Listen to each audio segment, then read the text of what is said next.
찬송가 211장입니다. 찬송가 211장. 값비싼 양유를 주께 드린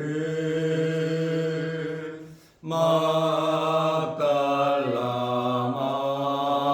마리아 본받아서 향기로운 산제물 주님께 바치리 사랑의 주 내 주님께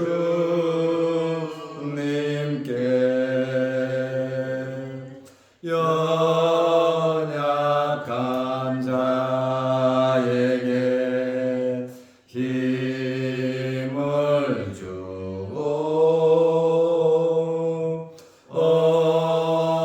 어두운 세상에 빛을 비춰 성실과 인내로 내 형제 이끌리 사랑의 주 내 주님께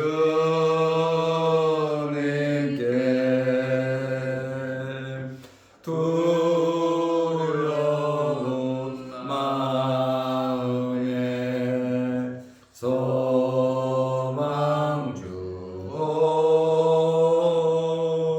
슬픔에 쌓인 자 위로하며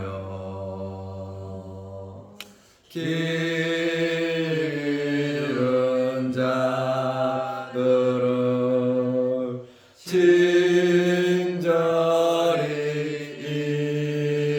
이끌리 사랑의 주 내 주님께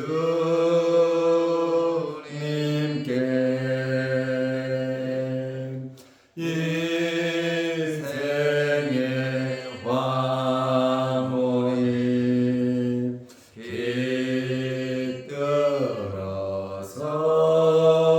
깃들어서 이 땅의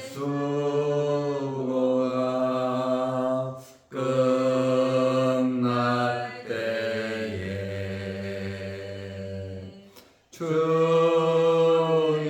주님을 섬기다 평안히 가리라 사랑의 주 내 주님께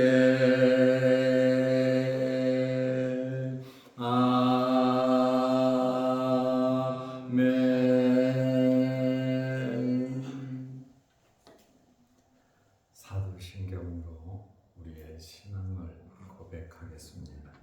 전능하사 천지를 만드신 하나님 아버지를 내가 믿사오며 그 외아들 우리 주 예수 그리스도를 믿사오니 이는 성령으로 잉태하사 동정녀 마리아에게 나시고 본디오 빌라도에게 고난을 받으사 십자가에 못 박혀 죽으시고 장사하는 지 사흘 만에 죽은 자 가운데서 다시 살아나시며 하늘에 오르사 전능하신 하나님 우편에 앉아 계시다가 저리로서 산자와 죽은 자를 심판하러 오시리라. 성령을 믿사오며 거룩한 공예와 성도가 서로 교통하는 것과 죄를 사하여 주시는 것과 몸이 다시 사는 것과 영원히 사는 것을 믿사옵나이다.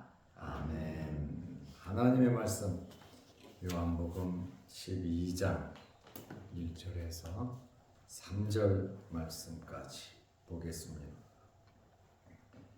유월절 엿새 전에 예수께서 베다니에 이르시니 이곳은 예수께서 죽은 자 가운데서 살리신 나사로가 있는 곳이라.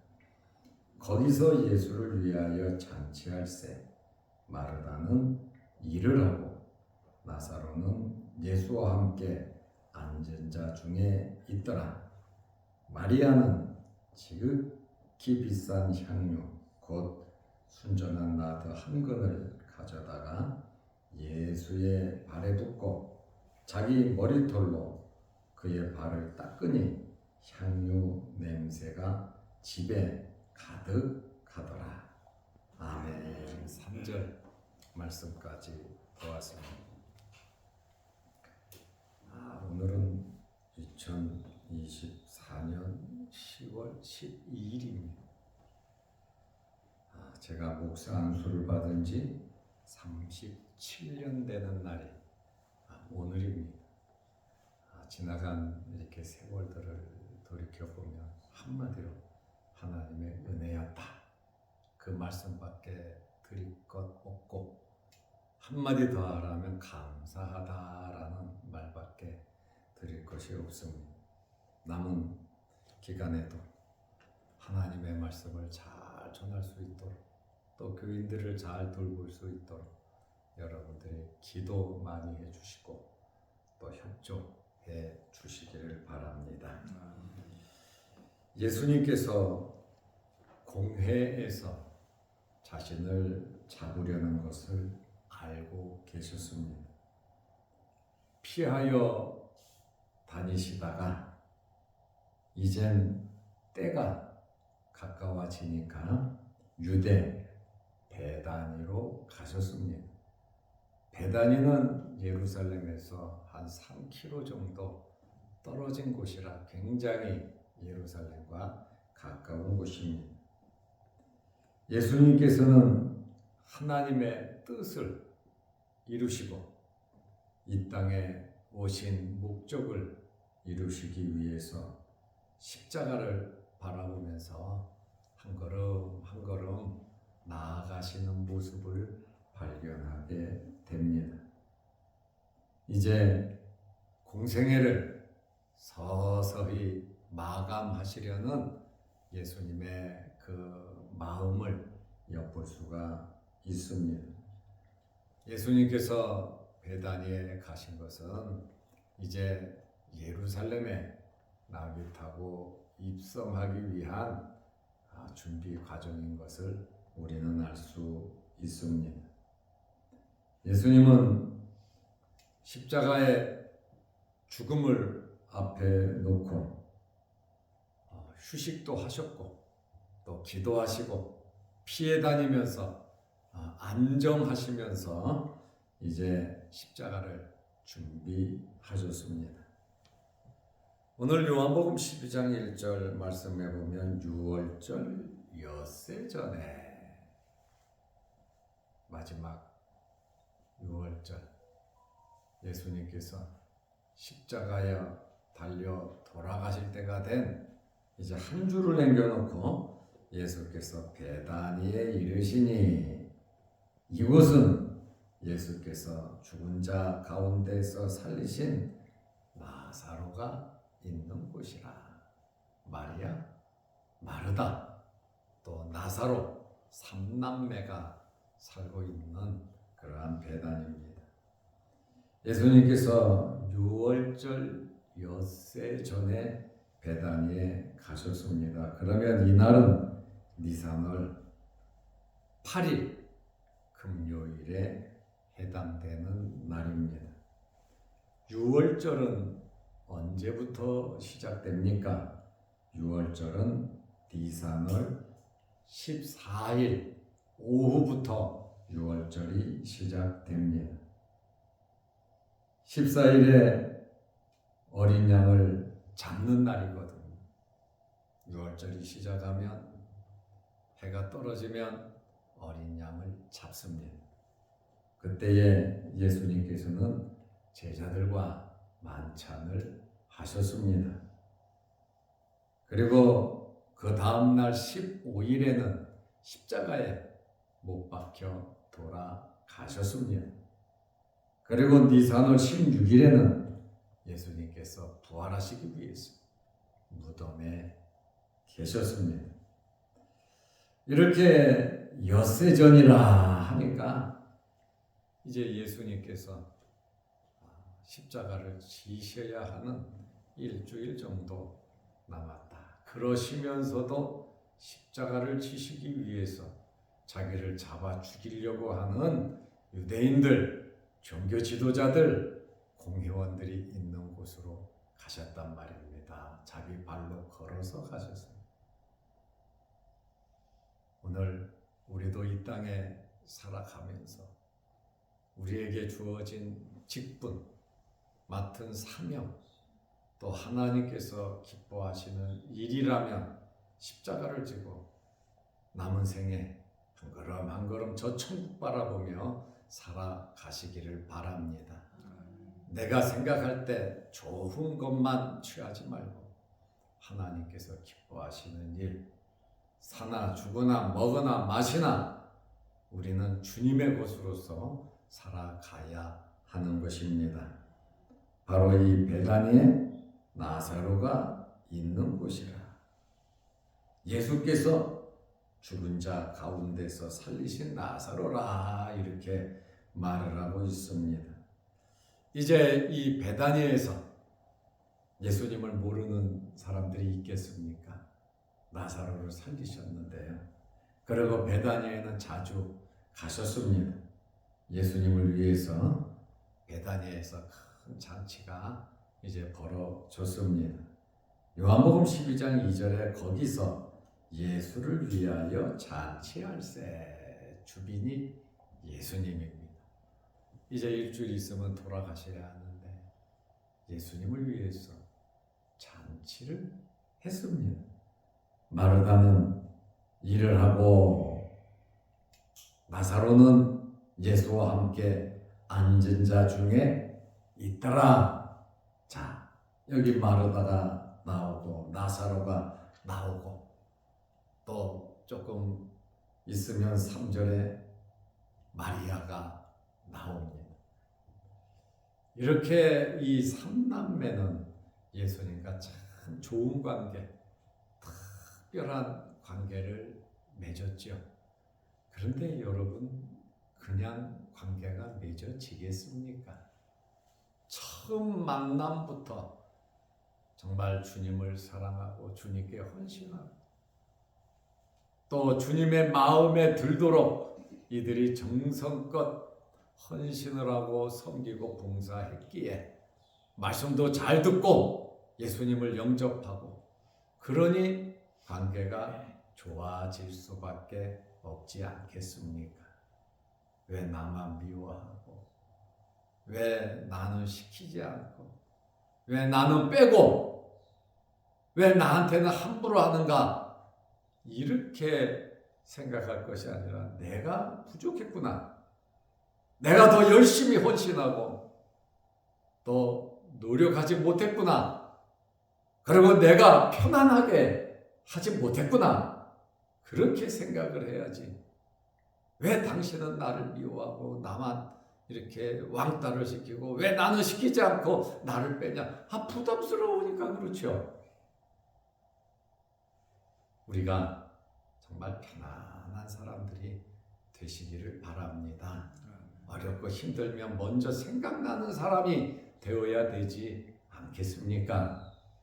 끝까지 말하기 싫고 끝까지 손 내밀기 싫은 그런 사람이 되는 것은 내가 그렇게 살아서 그런 거지 다른 사람이 일부러 그러는 것은 아니다 그 말입니다. 왜 예수님께서 마리아, 마르다, 나사로의 이 삼남매에 대해서 베다니 하면 이 세 사람이 생각났겠습니까? 엘리사도 수넴에 가면 수넴 여인의 집에 가서 부담 없이 있으나 없으나 그냥 들려서 식사하고 기도하고 쉬고 말씀 보고 지나가는, 그러니 이 수뎀 여인이 얼마나 편안하게 해줬는가를 우리는 알 수 있습니다. 강권하여 자기 집으로 데려갔고 남편에게 말을 해서 길가에 집을 지어서 선지자가 엘리사가 편안히 갈멜산에 갈 때에 들릴 수 있도록 편안하게, 그리고 종들을 시켜서 항상 오시나 안 오시나 보고 오시면 적극적으로 모시라고 편안하게 해줬단 말이죠. 여러분들이 편안한 사람들이 되시기를 바랍니다. 말 한마디에 가시가 턱턱 있고 비꼬고 이상한 소리를 하면 절대로 어디서나 누구에게든지 존경받고 인정받지 못합니다. 항상 얼굴을 편안하게 웃으면서 부드럽게 이해심 있게 품어주면서 살아가는 것이 정말 우리가 잘 사는 겁니다. 이 베다니, 마리아, 마르다, 나사로 집을 생각하면 늘 저는 교인들에게 이 말씀을 드리고 싶었던 말씀입니다. 예수님께서 편안하게 찾을 수 있는, 그러니까 죽게 되었을 때, 죽었을 때 주님께서 생명 걸고 베다니에 와서 살리시고 또 피하여 가시잖아요. 이렇게 세상에는 공짜가 없지 않습니까? 정말 어떤 환경에서든지 최선을 다하는 저와 여러분들이 되시기를 바랍니다. 마태와 마가는 이 집 어느 집에서 잔치를 했나? 나병 환자 시몬의 집이다, 이렇게 말을 하고 있습니다. 레스키라고 하는 성경 주석가는 이 시몬이 마르다의 남편이다, 이렇게 말하는, 그러니까 마르다의 집에서, 큰언니 집에서 잔치를 했다, 이렇게 성경을 주석했습니다. 이 나병 환자 이 시몬이 마르다의 남편이다, 이렇게 성경에는 기록되어 있지 않지만 여러 가지 이런저런 자료들을 보면서 한 이야기라, 기든 아니든 이 삼남매와 관계된 사람이 아닐까, 이렇게 추측을 하는 겁니다. 나사로가 이 잔치 석상에 이름이 1절부터 나오잖아요. 2절에도 나사로가 나오잖아요. 나사로가 계속해서 이렇게 언급되는 것을 보면 이 잔치가 나사로의 죽음에서 부활한 것에 대한 감사의 뜻으로 마련된 것이 아닐까. 평상시에도 예수님 오시면 대환영이었지만 특별히 죽은 오라버니를 살렸는데 얼마나 더 감사와 감격이 있겠습니까? 주님과 가까이 하는 사람들, 하나님의 나라를 위해서 힘쓰고 애쓰는 사람들, 이러한 특별한 은혜가 있을 줄로 믿으시기 바랍니다. 그리고 이 잔치에는 베다니에 살고 있는 동네 사람들도 예수님 오셨으니까 아마 엄청난 관심이 있었는 줄로 압니다. 그런데 마르다는 일을 하고 그랬어요. 마르다는 성경에 나타난 마르다는 정말 열심히 일하는, 이 봉사하는 성도들의 모범을 보여주고 있습니다. 한때 누가복음 10장 40절에서는 바쁘게 예수님을 이렇게 접대하는데 마리아가 예수님 발 앞에 앉아 말씀 듣고 있으니까 나는 손이 부족하고 정말 바빠 죽겠는데 동생 마리아가 도와주지 않으니까 예수님께 눈짓을 하고 내 동생 좀 보내달라고 일 좀 하게 그러니 예수님께서 뭐라 그러셨습니까? 야, 마리아는 좋은 걸 택했고 너무 분주하게 하지 말고 그저 한 가지만 해라. 주님께서 마르다에게 그렇게 말씀해 주셨죠. 말씀 듣는 것 참 첫 번째 중요하고 두 번째 정성껏 섬기는 것도 중요한 것입니다. 그래서 너 하지 마 이렇게 말씀하시지 않으셨잖아요. 이렇게 마르다의 이 특징은 열심히 예수님께 잘해드리려고 음식을 준비하고 애쓰는 그러한 모습을 발견하게 됩니다. 말씀도 듣고 섬기가 봉사도 하는 우리가 되어야 합니다. 손님이 최소한 예수님을 따라다니는 제자들을 위시해서 아마 15명 이상은 됐을 겁니다. 마르다는 잘하려고 이렇게 노력하는 모습을 보게 되고 과거에는 막 부르락부르락 하면서 바쁘게 했지만 지금 이 말씀을 보면 침묵하면서 섬기는 그 모습을 봅니다.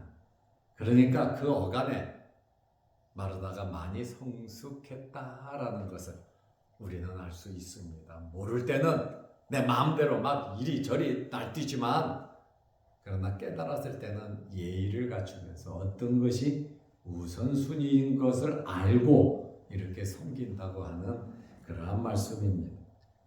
이때에 12장 3절에 보면 마리아가 예수님께 향유를 부었습니다. 오늘 찬송가도 그 내용의 찬송가를 불렀습니다. 요한복음 12장 3절에 보면 마리아는 지극히 비싼 향유, 그냥 비싸다고 말하지 않아요.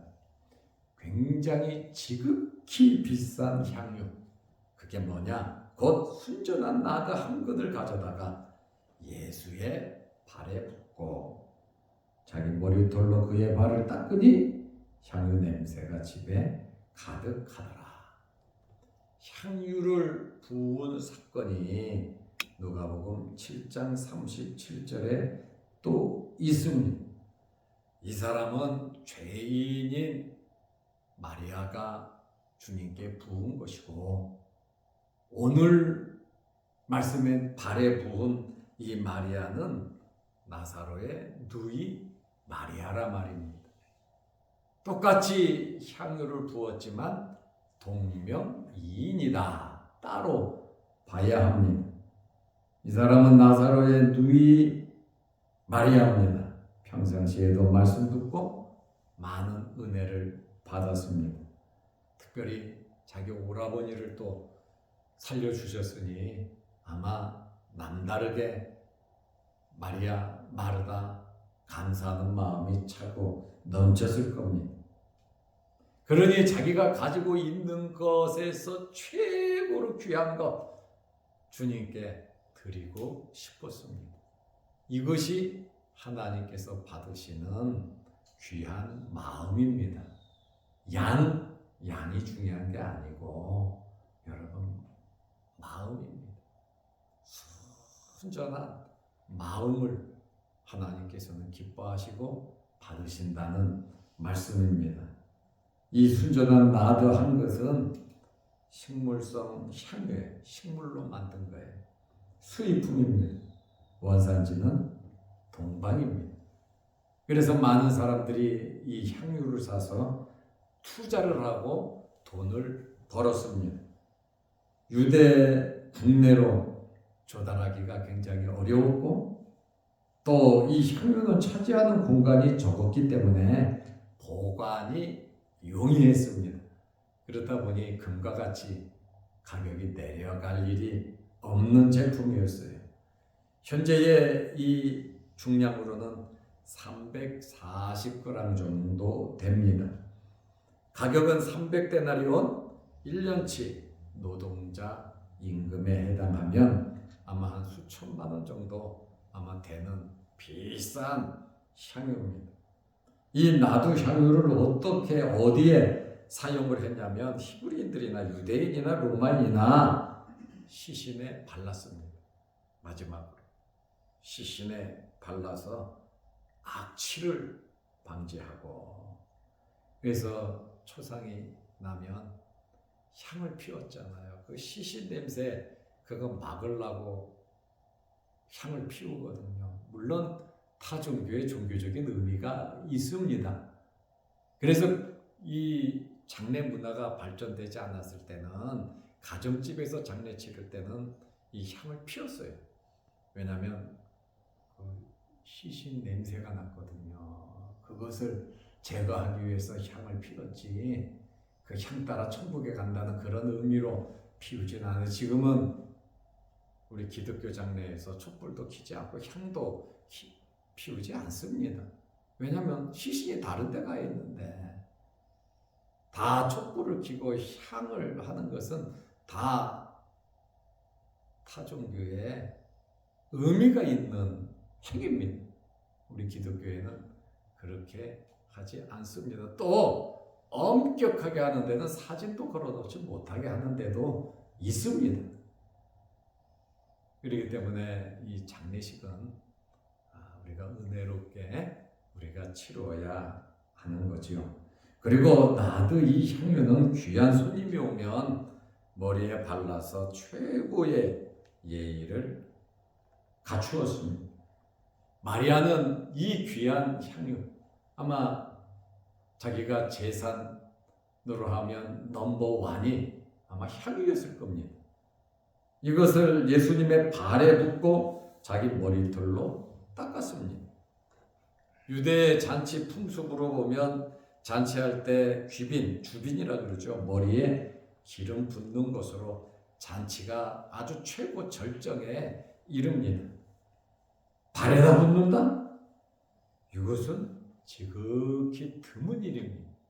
이 향유를 발에다가 하는 일은 거의 없는데, 아마 마리아가 머리에 붓기가, 주님의 머리에 붓기가 굉장히 마음에 두려움이라든가, 내가 어떻게 감히 예수님의 머리에다가 이 향유를 붓는가, 아마 겸손한 마음으로 그렇게 했고, 손님의 발을 씻는 것은 노예 중에서 가장 하급 노예가 발을 닦아줍니다.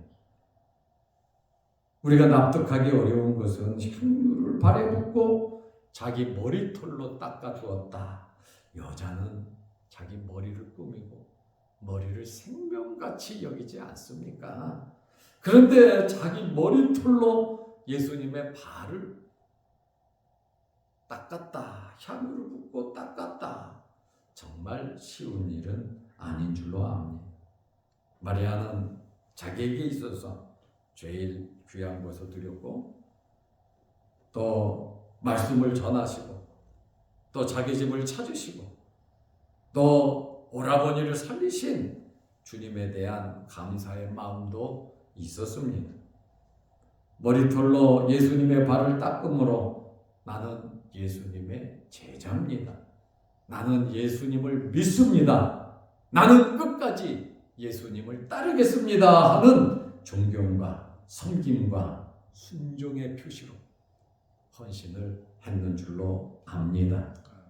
결과적으로 예수님께서는 7절에 보면 그 헌신을 기쁘게 받으셨고, 이 마리아는 나의 장례를 위해서 이렇게 준비하였노라고, 내가 섬긴 것 이상으로 예수님께서 기쁘게 받으셨다는 겁니다. 작은 것도 크게 받으시는 주님이시거든요. 할 수만 있으면 우리는 최선을 다해 주님을 섬겨야 하는 것입니다. 이 향유 냄새가 온 집안에 가득 찼습니다. 이것은 마리아의 전폭적인 한 사람의 헌신의 결과였습니다. 한 사람의 헌신으로 집안 모든 곳에 향기가 가득한 것처럼, 한 사람의 헌신으로 교회가 살고 하나님의 나라가 확장되고, 한 사람의 헌신으로 복음이 세계 만국으로 전파된다는 것입니다. 그러므로 우리는 받은 은혜 감사하고, 특별히 예수님을 모시려는, 예수님께 정말 잘해 드리려고 하는 그러한 마음과 노력이 저와 여러분에게 있으시기를 바랍니다. 기도하겠습니다. 하나님 아버지, 오늘도 이 새벽에 우리를 부르시고 함께 예배드리며 기도하게 하시오니 감사합니다. 베다니의 이 특별한 가정처럼 우리의 가정도 예수님의 마음에 드는, 예수님께서 우리를 볼 때에 편안하게 생각하시고 언제든지 찾아오는 그런 가정 되게 하옵소서. 나사로, 마르다, 마리아, 주님을 위해서 헌신하는 이 삼남매의 모습을 보면서 우리 또한 남은 생에 주님을 위하여 살게 하옵소서. 이 새벽에 기도할 때 하늘문 열리게 하시고 영상을 보며 함께 말씀으로 은혜 나누는 성도들에게도 크신 복을 내려 주옵소서. 예수님의 이름으로 기도하옵나이다. 아멘. 하늘에 계신 우리 아버지여, 이름이 거룩히 여김을 받으시오며 나라의 마옵시며 뜻이 하늘에서 이룬 것 같이 땅에서도 이루어지이다. 오늘날 우리에게 일용할 양식을 주옵시고 우리가 우리에게 죄 지은 자를 사하여 준 것 같이 우리 죄를 사하여 주옵시고 우리를 시험에 들게 하지 마옵시고 다만 악에서 구하옵소서. 대개 나라와 권세와 영광이 아버지께 영원히 있사옵나이다. 아멘. 자유롭게 기도하시기 바랍니다.